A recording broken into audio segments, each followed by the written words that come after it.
इस कहानी का शीर्षक है सास के प्रति बहुओं का उपेक्षापूर्ण व्यवहार।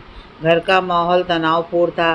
गरिमा और उसके पति सुलेख के बीच के चिक-चिक से उनके दोनों बच्चे 8 वर्षीय गौरव और 6 वर्षीय मिंकी सहमे-सहमे से थे।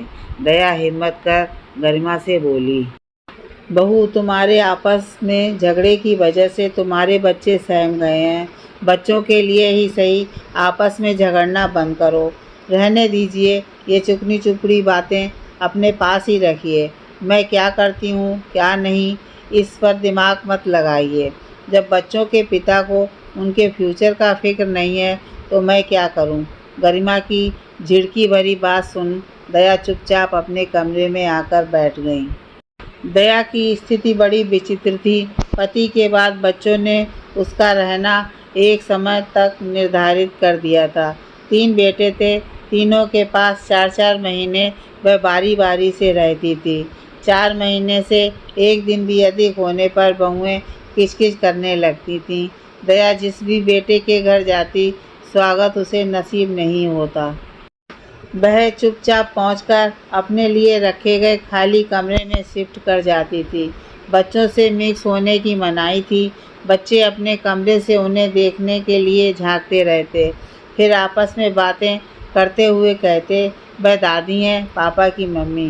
क्या अपने पौत्र पोतियों से उनका इतना ही परिचय है? क्या उनका स्नेह अपने इन नन्हे मुन्ने पोते पोतियों को नहीं मिलना चाहिए? क्या उन्हें अपने पोते पोतियों के साथ खेलने का सुख सौभाग्य नहीं मिलना चाहिए? आखिर उनमें क्या कमी है जो कोई भी बहुएं उन्हें साथ रखना नहीं चाहती? दया का इतना ही दोष था कि उसके पास अपनी कोई संपत्ति नहीं थी। संपत्ति के नाम पर एक जर्जर घर था जिसमें वह अकेले नहीं रह सकती थी। सच पूछा जाए तो दया का ध्यान अपने तीनों बच्चों को योग्य बनाने में था। शायद इसलिए वह घर बनाने पर जोर नहीं देती थी। अब तीनों बच्चे बन गए तो पति धर्मशंकर बोले थे, बेटों का पैसा नहीं छूना है। तीनों बेटे अपना अपना मकान या फ्लैट ले लेंगे, उसके बाद उनके सहयोग से घर भी बन जाएगा। मगर वक्त मनुष्य के इच्छानुसार बैठा नहीं रह सकता, ना ही लोगों का विचार जो घड़ी घड़ी बदलता है। एक एक कर तीनों बेटों की शादी के बाद ही धर्मशंकर भगवान को प्यारे हो गए। दया बेचारी जर्जर घर में अकेली रह गई।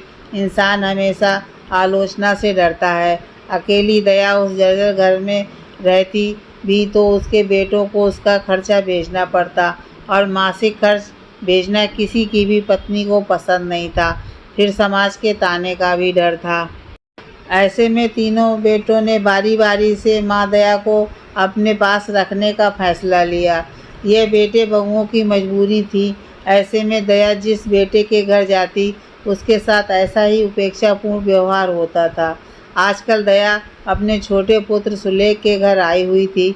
गरिमा को सासू माँ दया फूटी आँख नहीं सुहाती थी। दया का पूजा पाठ भजन कीर्तन उसे काटने को दौड़ता था। उसे लगता था इस सब से उसके बच्चों की पढ़ाई में खलल पड़ता है, परंतु विरोध तो 4 महीने बाद ही किया जा सकता था। आज जब जून की आखिरी तारीख निकल गई तो जुलाई का एक दिन भी दया को गरिमा बर्दाश्त करने के लिए तैयार नहीं हो रही थी। सुलेख ने बड़े भैया को कॉल किया। बड़े भैया बोले, मैं अपनी सासू माँ के इलाज के लिए मुंबई आया हुआ हूँ। 10 तारीख तक वापस नहीं आ सकता। बाद में आता हूँ तो माँ को ले जाऊँगा। अब 10 दिन कोई कम नहीं होता। गरिमा क्यों रखे इतने दिन ज़्यादा अपनी सास दया को? फिजूल में खर्चा क्यों?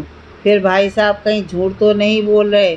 क्या माँ को साथ रखने से ज़्यादा ज़रूरी सास का इलाज था? उनका साला नहीं था जो वह सासू माँ को नहीं ले गए। 10 तारीख की भी टिकट नहीं मिलने के कारण जब जेठ जी नहीं आए तो गरिमा का सब्र का बांध टूट गया। अपने पति सुलेख से झगड़ते हुए वह बच्चों के सामने ही बोल पड़ी, आपकी माँ यहाँ क्यों आती हैं? ससुर जी गए, वह भी चली जाती तो अच्छा होता। उनके आने से हमारे बच्चों पर बुरा असर पड़ता है। मम्मी के मुख से ये वाक्य सुन बच्चे दादी को घूरने लगे थे। वह दादी से और रिजर्व हो गए। आज बड़े भाई का कॉल आया कि वे लोग मुंबई से आ गए हैं। गरिमा के दिल को चैन मिला। दया को दूसरे दिन जाना था। सुलेख माँ को साड़ी देना चाहता था। उसने गरिमा से पूछा। गरिमा बोली, ठीक है, इस बहाने मैं भी अपने लिए कुछ ले लूँगी, कहकर पति पत्नी मार्केट निकल गए। बच्चों को दादी से बात करने की इजाज़त नहीं थी, परंतु गरिमा के जाते ही दोनों बच्चे दादी के कमरे की तरफ बढ़े। अपना सूटकेस सैंतती हुई दया बच्चों को देख पुचकारने लगी। दोनों बच्चे दादी के सीने से लग गए। दया बोली, मैं कल तुम्हारे बड़े पापा के पास जा रही हूँ। पता है, गौरव बोला। मुझे रोकोगी नहीं? दया हंसकर बोली। नहीं, छोटी मिंकी बोली। क्यों? आपके आने से मम्मी पापा में झगड़ा होता है। हाँ दादी, गौरव मिंकी की बात काटते हुए बोला। दादी, तुम क्यों आती हो? तुम्हारा अपना घर नहीं है? मम्मी तुम्हें पसंद नहीं करती हैं। अब फिर कभी मत आना दादी। बच्चों के मुख से ऐसी बातें सुन दया हतप्रत रह गई।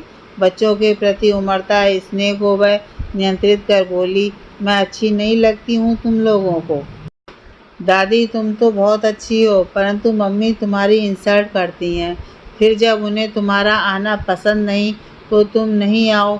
तभी दरवाजे की घंटी बजी। सुलेख और गरिमा वापस आ चुके थे। गौरव और मिंकी अपने कमरे की तरफ भागे। दया चुपचाप सूटकेस बंद करने लगी।